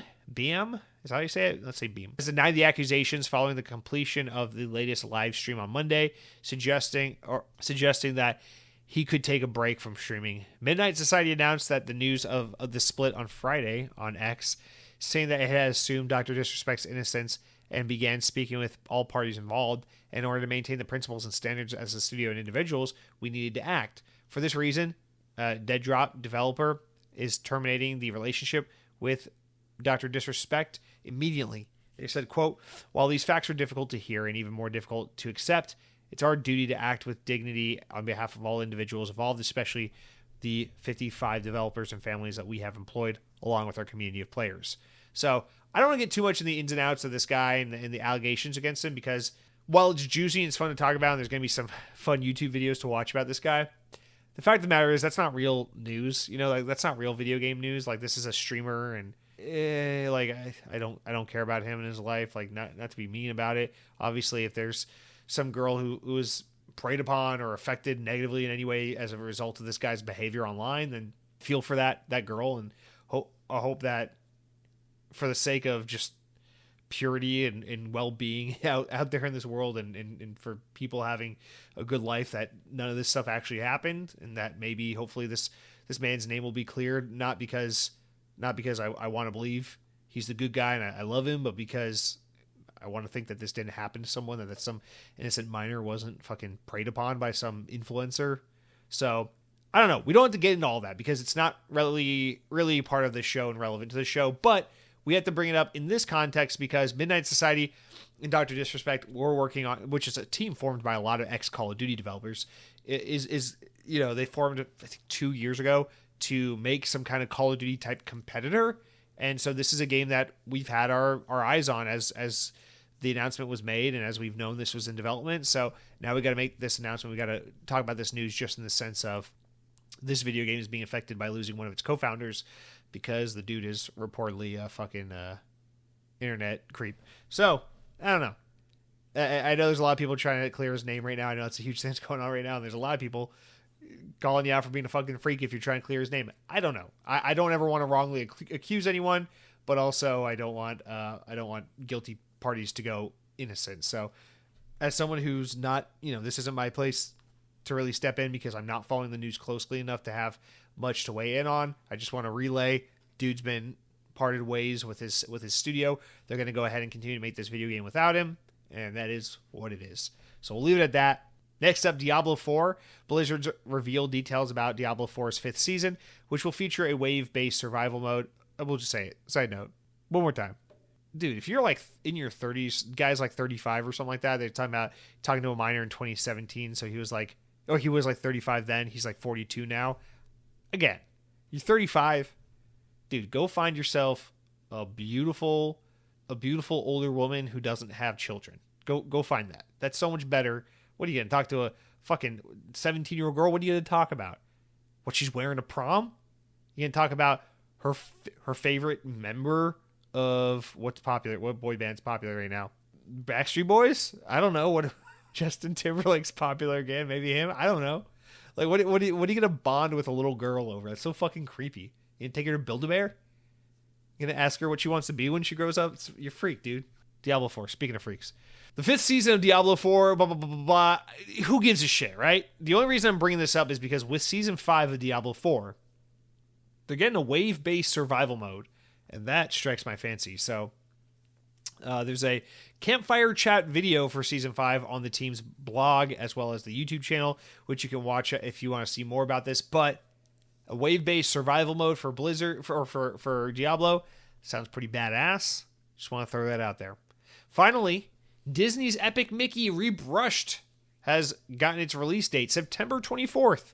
THQ Nordic has confirmed. The publisher announced that the enhanced remake of the 2010 Disney Epic Mickey, they announced it back in February, but now we know that the game is coming out September 24th. So pretty soon here. It's kind of a terrible time. It's in between a lot of really good game releases, so that sucks, but this is one I really want to play. Comes out for $60, a little steep, I think, for a remake. Xbox Series S, X, Xbox One, and PC. Oh, this is probably like a game I'll get on sale. I have the original Epic Mickey on Wii. I never beat it, but I remember liking it a lot. I feel like this is a wait for it to be $30 kind of game, but pretty cool. I'm glad they're making this. I'm glad we're getting it. I feel like September 24th is a terrible time to release it. Might get the shit kicked out of it around that time. Maybe if you can't make a summer release, maybe just punt it to next year. I don't know, man. Anyway, that's it for all of our news stories this week. You guys, it's time to get into my favorite segment of the podcast. No, it's not the segment where you tell me that your dad called and said he was proud of you and that he regrets getting drunk and calling you a fucking soft man all these years. It's the part where we do the listener comments, the questions, the shout-outs, the inquiries. YouTube.com, Xbox On Podcast. Click on the latest episode. If you don't, you're dumb.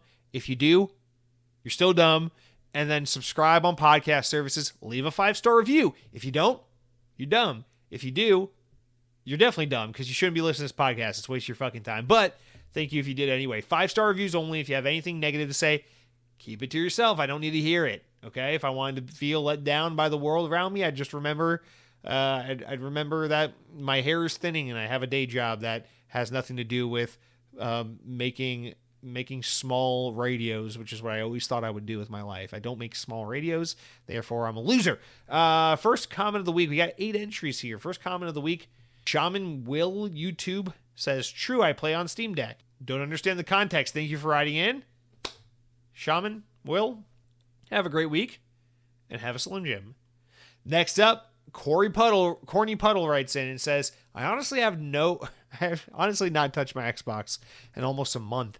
I have some stuff I need to play, though. I've been on a retro kick lately, but I'll be glued to my Xbox when that new Dragon Ball Z game drops. Well, there you go. Last week I was saying, I know these games are popular. I know someone out there loves Dragon Ball Z. It's never been it for me, but here we go. Corny Puddle is excited. Therefore, I'm excited for you, Corny Puddle. Touch your Xbox, please. For the love of God, you cannot neglect your Xbox. If you go a month or longer without touching your Xbox, she's gonna get bored and leave you. That's all I'm saying about that, baby boy. So if you want to be negligent like that, maybe you buy yourself a PlayStation 5. But real men touch their Xbox at least twice a week. What's up with Activision games on Game Pass? Objects in Space wants to know. He writes in and says, what's the deal with Game Pass games and Activision, or Game Pass with Activision Blizzard games? When Xbox acquired Bethesda, we had games come to Game Pass within days. That's a little exaggeratory, but you know.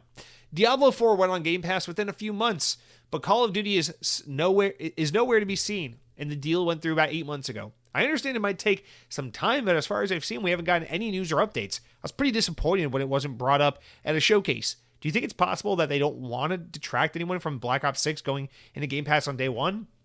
I'm dying to run through a lot of older campaigns.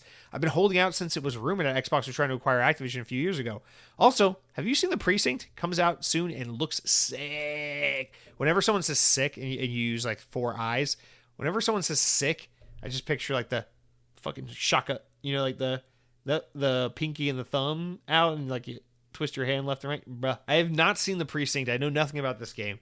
What is this? Is this like top-down GTA, kind of like old school like GTA 2 style game? Is that what this is? This actually looks really cool. I have no idea what this is, but it does look quite cool. Is this coming to Xbox, or is this only going to be on Steam? Oh no, it is coming to Xbox. Hey, this game does look cool. I'm gonna have to look into that a little more. Thank you for making me aware of that. That does look interesting. All right, to get to your question, yeah, man, and no one knows for sure, so that's the frustrating thing. I have a lot of guesses as to what's going on here with why Blizzard and Activision games aren't really in Game Pass yet. We got Diablo 4, and that's it. My guess is, listen, Xbox now commands like the most important video game IP in the world except for Fortnite. They got Call of Duty, they got Minecraft. It's really important they get this right. So I think the thing is, if you take all of the Call of Duty games and go, yeah, now you can go play all the legacy Call of Duty games, including Game Pass, that's it, it's over. You can do it one time. You can't take those away because people go, what are you doing? You own this. You can't take this away. You didn't lose this. All your first party shit goes in Game Pass. What are you doing?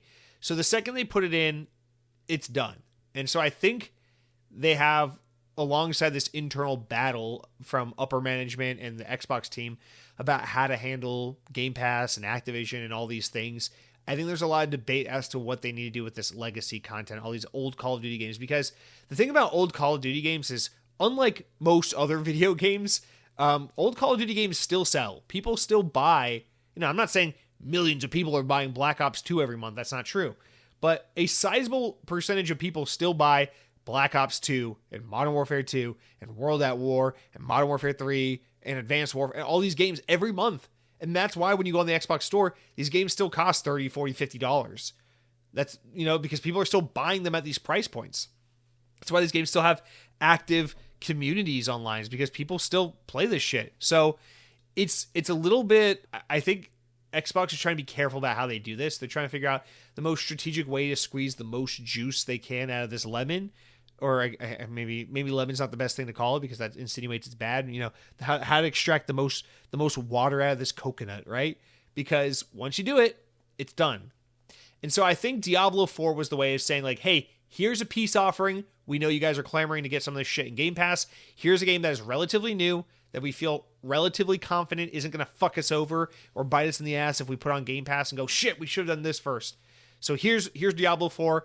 Please fuck off for a little bit while we figure out what we're doing next. And then the next step was determining internally, okay, yes, Black Ops 6 will be a day one Game Pass game. The thing is, if they just start throwing shit into Game Pass, it could affect the splash of day one Black Ops 6 Game Pass. If they start putting shit out now, it could affect Modern Warfare 3 as it's finishing its ongoing, year of being the most recent Call of Duty game. So I think they're trying to figure out the best way to do this. And I think it starts with let's get Black Ops 6 out on Game Pass in October. See how that goes for us. And if it goes really well, I don't know, man. I think the idea is if it goes really, really, really well, we'll start slowly doling out more things in the Game Pass. If it goes really poorly, and it's like we start to see Xbox, like Call of Duty sales are greatly affected, we'll pull it back and say maybe Call of Duty is a series that doesn't go into Game Pass. Or I don't know exactly what the plan is, but I have a feeling it has something to do with that. Like they don't want to take all the golden eggs and drop them into the wishing well at once. They want to, because that's a thing. That's a saying. That's a thing people do apparently. They want to take that big risk with one Call of Duty. In this case, it's Black Ops 6. See how that plays out, and then get that data, get that telemetry, see how people respond to it, and then make their decisions of what to do next from there. I understand it's frustrating. It's funny you ask, because a buddy of mine texted me very recently about this. He's like, he got Game Pass for the first time in a few years. He doesn't play a whole lot of video games. And he reached out to me. He goes, hey, bro, you said that all the Call of Duty games would be coming to Game Pass. Like, are any of these games in Game Pass yet? I want to play Call of Duty, because he hasn't bought one in a few years, and he wants to play one of the newer ones. And I was like, yeah, man, I don't know what to tell you. The new Black Ops that comes out this year will be day one in Game Pass, so you can look forward to that in October, but I don't know what to fucking tell you about the rest of the games yet. They haven't really decided. So, I don't know, man. I think it's about protecting. I mean, you bought this very, very expensive team. You spent a shit ton of money to get Call of Duty and Activision. You now command basically the biggest IP in gaming aside from Fortnite, and you already had Minecraft, but, now you got to figure out the perfect way to handle this, because if you fuck it up, if you put all this shit in the Game Pass, and then it affects the performance of Modern Warfare 3 or affects the performance of Black Ops 6, you're shooting yourself in the foot. So, and maybe they don't want to put this stuff right in the Game Pass because maybe they have plans to do some kind of remaster or some collections, and so I think we're gonna have to just be patient on this one. I don't know exactly what the idea is, but I think nothing is going to happen until they have a chance to see how people respond to Black Ops 6 being day one Game Pass game. And if it does huge for them, we'll slowly get stuff doled out. And if it doesn't, I don't know.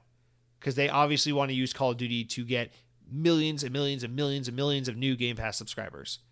And maybe what they do is they start slowly dropping some Call of Duty games in Game Pass, like a month before Black Ops 6 comes out, 2 months before Black Ops 6 comes out, to kind of be like, hey, Call of Duty is coming to Game Pass. Here's Modern Warfare 2 in September. Here's Black Ops 1 in October. Whatever. To kind of get people to be like, oh, did you guys hear? Modern Warfare 2 is in, I'm going to subscribe to Game Pass so I can play Black Ops, and then a few weeks later, the new game comes out.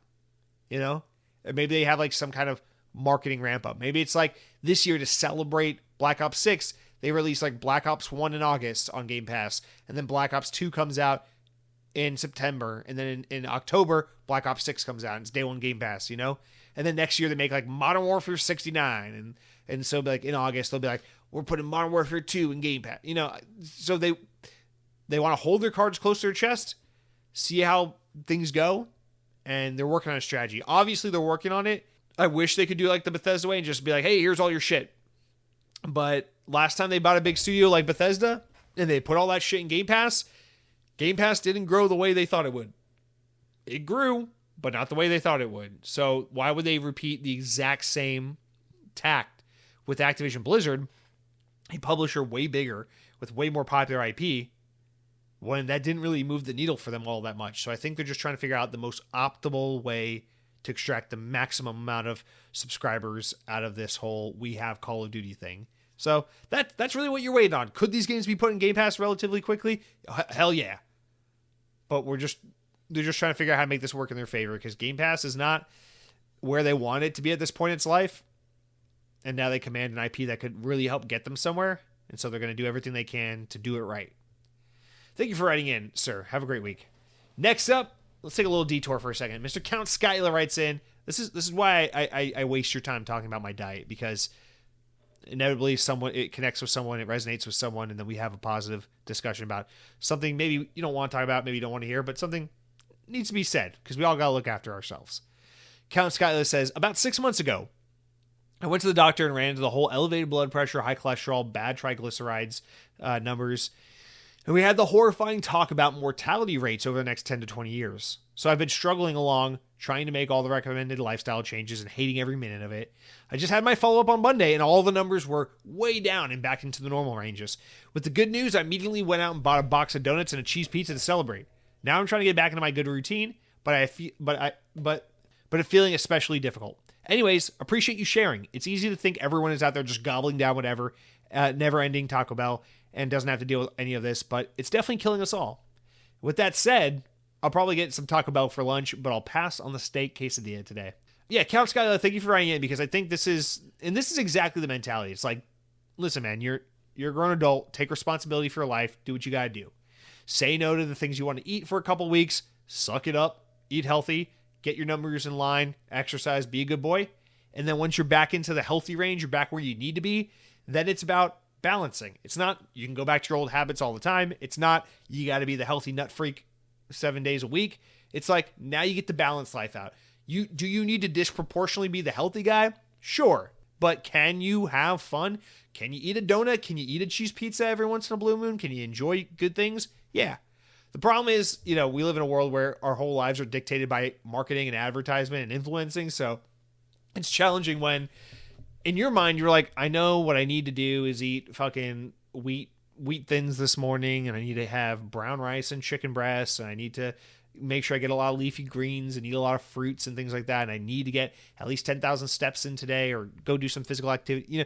It's one thing to know that you need to do that, but it's another thing when throughout your entire fucking day, it's like you go to work, your coworker like Uber Eats Starbucks whipped cream frappuccino, fuck you, into the office for themselves. And then your other coworker's like, I'm hungry, I'm going to get Chick-fil-A today. And then your other coworker's like, I'm going to get 3 hoagies from Wawa. And then, and then you go home and like, you're like, oh, fuck, I just need to unwind and watch some fucking TV. I've had a rough day. And then every ad on YouTube and Hulu is just like the new Taco Bell Cantina menu. It's got Subway and Papa John's. The new KFC Double Del Taco. It's going to make your fucking wee-wee explode.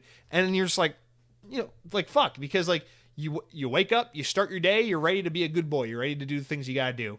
But then the whole world around you is constantly like, nah, fuck you, let's kill ourselves. And it's hard, that shit's constantly in your face. It's constantly weighing you down. It's constantly tempting you to do the things you shouldn't be doing. So listen, man, eat the hungry Howies once in a blue moon. You deserve it. You work hard, right? You gotta celebrate this life. It's worth living only if you live it right. But also find the joy and pleasure in eating right, because there is a lot of upside to it. It's not all bad, right?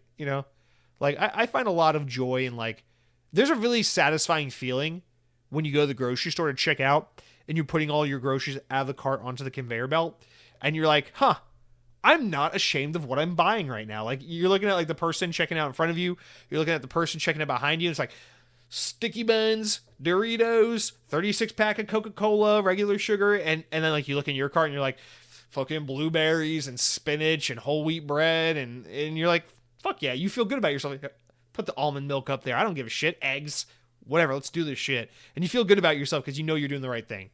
There's something satisfying about that feeling when you go to the grocery store and you're like, I know I shopped like an adult today, not like a little fucking boy. And so like, there's fun in that. There's also fun in just understanding, like as someone who really appreciates food. Again, my favorite movie is Ratatouille. Of course, I appreciate culinary arts. But all joking aside, like I don't know, I really like to cook. I really appreciate learning about my food. And so like to me, it's like even if I'm not making the most exciting meal of all time, like the other day I just made like a really simple vegetable soup with like a pesto goat cheese little crostini thing. It's a little recipe I got from Wolfgang Puck from like 20 years ago. But like just making it myself, doing my own version, trying to make it without oils and stuff like that. It's just like there's a lot of pride in it. It's like this is decently delicious as a meal. It's very healthy. And like I feel good while making it because it's like, oh cool, I'm learning, I'm creating, I'm doing something. I'm not just fucking pressing the button on my phone and having TGI Fridays arrive at my doorstep. So take pride in it. It's ups, downs. It takes a lot of time, a lot of energy to do it right. But I mean, you either want to live a long, healthy life or you want to... and fuck those people that just eat like shit and don't take care of their bodies and then live to be 90. You're the worst and I hate you. And why do you have a full head of hair? Fuck you. All right, Count Skylar, thank you for writing in. Just remember, you're one of the OGs around here, so I do think a little more highly of you than other people. So if you're wondering, does Jesse maybe like Count Skylar because he fucking has been around for a long time, and maybe he's going to favor him over. Yeah, of course. Does Jesse think Count Skyla maybe has a larger brain than some of the other people here because his triglycerides are in the number range they need to be in, and I won't even say what that range is because I don't want to have to dignify your questioning with a response? What the fuck are we saying? Let's move on. All right. Cronky is putting me to task with this next one. Talking about needing more examples of games that are skipping Xbox. He says, I have a serious question, not serious questions. Okay, so thankfully we only have to answer one of these. But I have a serious question. People keep talking about how games keep skipping Xbox that are coming to other platforms. And I kind of don't buy it. No one seems to give examples either. Of course, there are the usual suspects, first-party games or Japanese games or whatever. Other than that, I don't see it happening. What games are you talking about? Xbox has always had bad Japanese support, so Final Fantasy and Marvel fighting games aren't really notable. Well, not entirely true, man, because Marvel vs. Capcom has always been on Xbox. But anyway, continuing on. There was also never a question about games like Baldur's Gate 3 coming to Xbox. They just got delayed. While that's crappy, I think it has less to do with them not wanting to release on Xbox and more to do with them getting the game out as quickly as possible whenever they can while the game is still big on TikTok. So here's my question. What games? What is coming to PlayStation and PC but not Xbox that we would expect it to release on Xbox? All right, Cronky, and I don't think you're going to be satisfied with my answer because you largely touched on the games I'm going to talk about anyway, but nonetheless, I'll say it. Here's the thing, man. Final Fantasy is a series that has a history on Nintendo, then it had a history on PlayStation, and then eventually, come the Xbox 360 generation, we finally turned a corner and got Final Fantasy support. We got Final Fantasy 13, 13.2, 13.3, Lightning Returns, 13.4, Lightning gets a tattoo and regrets it 7 years later. We got all the fucking Final Fantasy games from the 13 series on Xbox. We got Final Fantasy 15 on Xbox. We got, in the beginning of the Xbox One generation, we got that Final Fantasy PSP remake game on Xbox. We got all this support. But then Final Fantasy VII Remake comes out, and that is promised to come to Xbox at some point, and then just doesn't. And Final Fantasy 16 comes out, and that's a PlayStation exclusive. And Octopath Traveler comes to Xbox, but then Octopath Traveler 2 just doesn't come to Xbox. And then Stellar Blade gets announced, and that's supposed to be a multi-platform game, and then it goes away for a few years. Then it comes back, and now it's a PlayStation-only game. And there's a lot of other Square Enix games, but, trying to get outside of Square Enix, of course, we talked about Stellar Blade. Marvel vs. Capcom. Marvel vs. Capcom's always been on Xbox. Why the fuck is it not on Xbox now? Well, it's not. I don't know what to say. That Wukong game that's coming out a little bit, that's going to be PlayStation and PC and then come to Xbox at a later date. What the fuck? Last year, Oxenfree 2 came out. Oxenfree 1 was on Xbox. Oxenfree 2? Nope. The studio is now owned by Netflix. So you say, well, Jesse, the game's a Netflix game. That's why it's not on Xbox. They brought it to PlayStation. Why not Xbox? I don't know. They just skipped it. So there's a lot of these games. And I don't want you to underplay what's happening with Wukong and what happened last year with Baldur's Gate. Because typically in the past, it would be like, okay, the game is not ready to go on this platform. We are delaying the game because there's so much money in this, and the publishers will be the platform holders will be so pissed off that they won't allow us to release this game on PlayStation and not Xbox at the same time because it makes them look bad. But that doesn't happen anymore. If someone's like, fuck you, we'll put it on Xbox later, as is the case with Baldur's Gate or Wukong or whatever, they do that. They just put it on PlayStation. They say, we'll get to Xbox when we get to Xbox. I understand you're like, well, what's the big deal? It just got delayed. It's like, no, that has huge ramifications, man. That game should have been delayed altogether because it wasn't ready to go on Xbox. Instead, Xbox came super late to the party after the majority of people played the game already. You know, when that game came out and it was catching everyone by storm and everyone was like, have you heard about Baldur's Gate 3? Have you heard about Baldur's Gate 3? People weren't saying, oh, I'll just wait for it to come to Xbox. People are going, yeah, let me pick up one of those PS5s so I can play Baldur's Gate 3. These games have a huge impact on the success of the Xbox brand. And so it adds up. And yeah, is it mostly Japanese support? Yes. Is it mostly like these third-party games that aren't like, it's not like Ubisoft and Activision and EA are the ones doing this for the most part. It's like Japanese publishers and some smaller developers. I get it. But it still has an impact. And it's still happening enough that at some point you got to stop and say, what the fuck is going on? And I know Square Enix recently said, hey, we're going to try to go more multi-platform, and which insinuates they're going to try to support Xbox more. They even said Xbox, although I think they're mostly focused on Switch. They also said they were going to support Xbox. But the point still remains, man, like this does chip damage to Xbox over time. And Xbox begins to build a reputation, maybe with some of the more hardcore gamers, maybe not so much casuals, but still, that's like Xbox either doesn't get games that PlayStation gets, or it gets them later, or some gets some. It's kind of a little, shaky with what third-party support does and doesn't get. This is a bad look. And if I were Xbox, I would be very pissed about this. I would be having conversations with Capcom and with Netflix and with Wizards of the Coast and Square Enix and be like, we can't have this shit happening. You're destroying our relationship and you're destroying our consumers' expectations for your games by doing these things. Like, what do we need to do? Do we need to lend you support to help get these games on Xbox faster? Do we need to pay you to delay the game so that it comes out Xbox, PlayStation same day? Like, but this is a continuous trend. And whether you like to, whether you want to downplay it or not, based on whether it's a Japanese developer or whether it's a fucking, indie game or whatever the fuck it is, it's like it fucking matters. It does matter, So this is a serious issue for Xbox. It's becoming more and more normal, and that's the bigger thing. Is I think it's gonna start normalizing this trend. It's like would a game like Wukong have gone through releasing on PlayStation and not Xbox for a limited time if a game like Baldur's Gate 3 didn't do it a year before and get away with it? And so you worry about that as well. Like this is not I worry about it as well, but like if you're Xbox, you worry about that. This stuff is having a perspective, an influence in the perspective of your platform. And it's influencing other developers and publishers to say, we can skip Xbox, or we'll come later. They're not as important. They have a smaller install base. I don't know, man. You can say it's much to do about nothing, but I think this matters. So agree to disagree, I suppose. Speaking of agreeing to disagree, let's just agree to agree, because Mike Clark writes in and says, number 1, Sonic Adventure is a better game than Sonic Adventure 2. This is why I love this man. He's just he's speaking the facts. Sorry, but that first level will never be enough to compensate for the tragedy that was the Knuckle and Rouge levels. My thing is just there's less flexibility in the game's more linear, and Tails is in a mech suit, which is kind of cool, but also like, I don't know, man. I feel like Sonic Adventure is just better. Agree to disagree. Number 2, diet. Consider this alternative.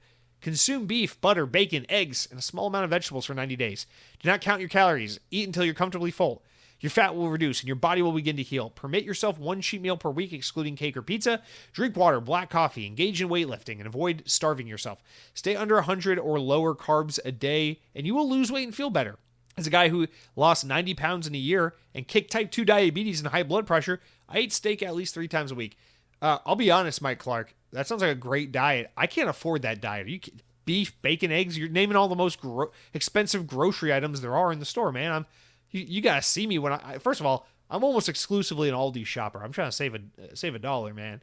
But when I go to Aldi, the only protein I really buy these days, chicken thighs, ground turkey, chicken breast, salmon, shrimp.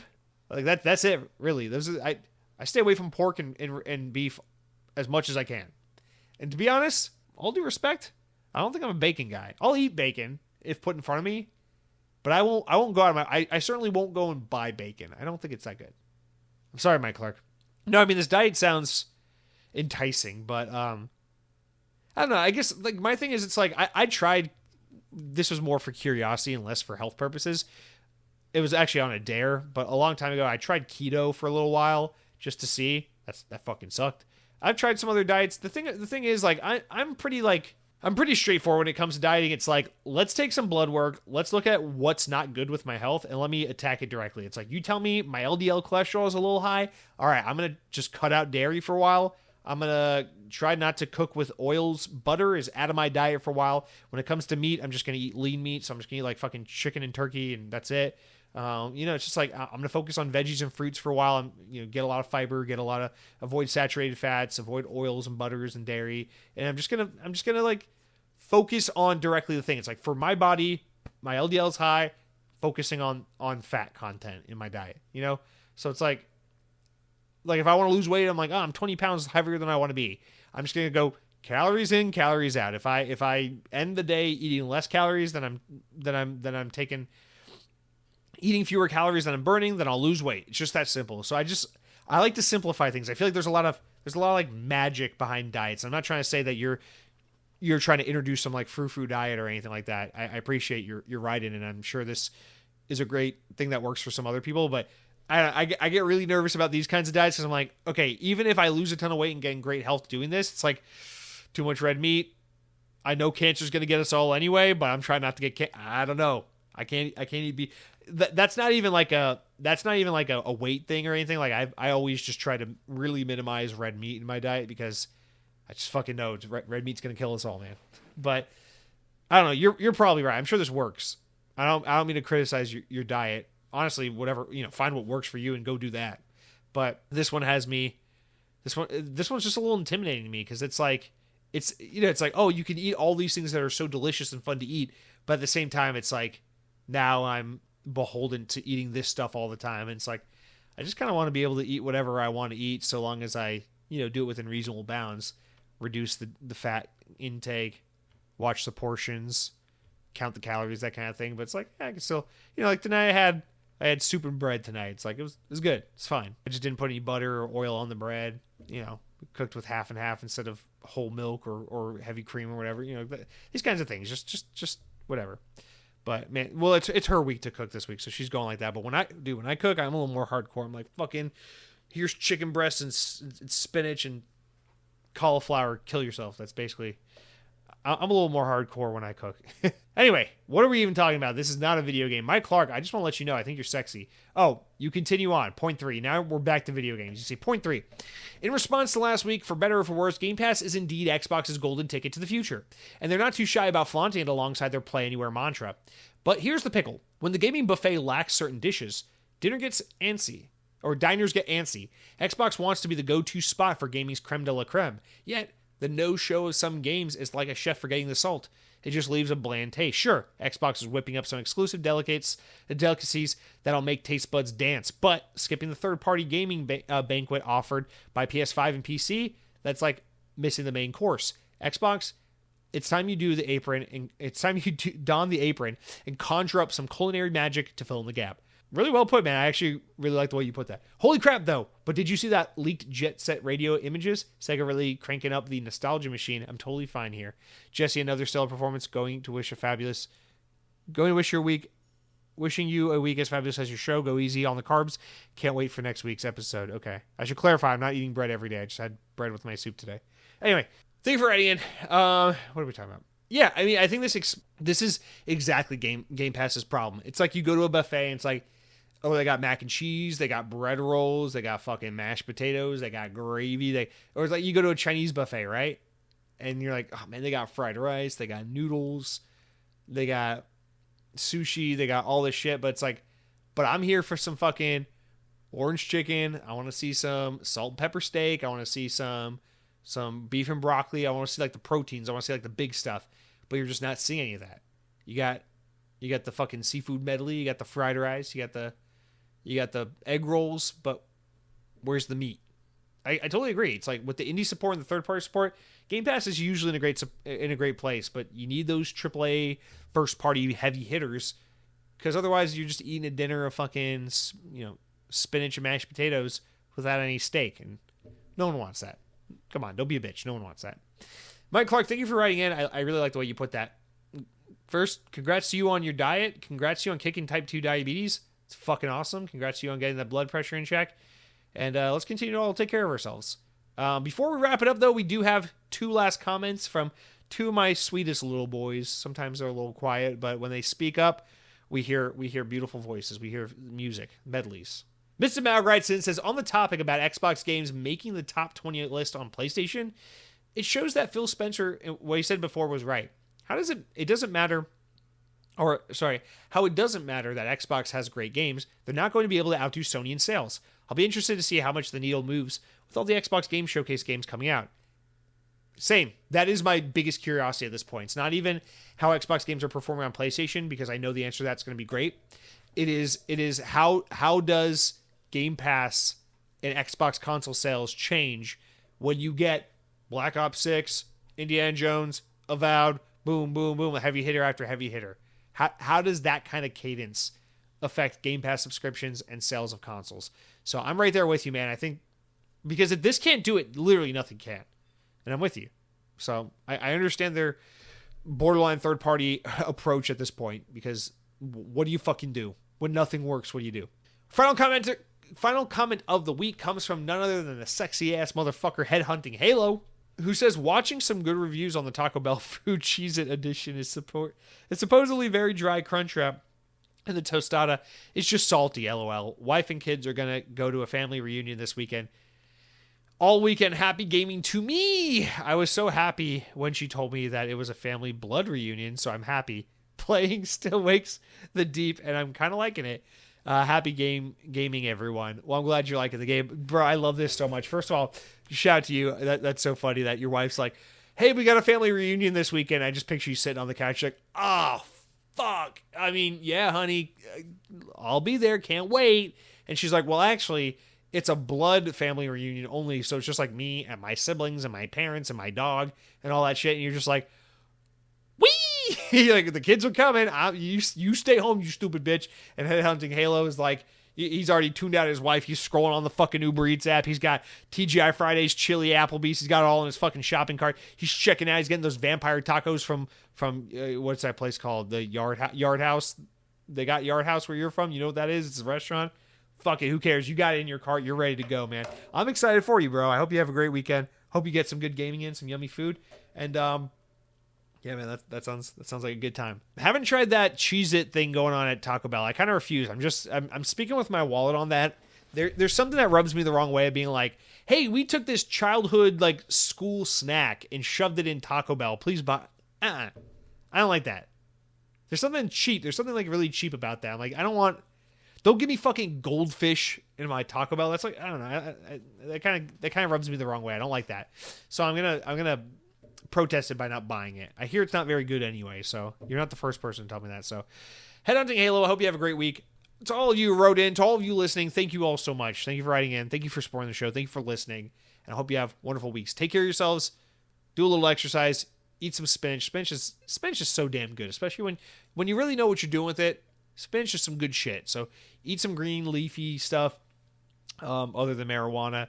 I don't know if you eat that or you smoke it. I don't fucking know. Do video games and have fun. And if you have an annual pass to Disney World, I highly recommend you check out Lightning McQueen's Racing Academy at Disney's Hollywood Studios. It's fun for the whole family, and at the end, you might even find yourself an honorary member of Lightning McQueen's Racing Academy, which is just so exciting and exhilarating. So to all of you listening, thank you so much. Have a great week. Be well, be kind, and until next time, power your dreams.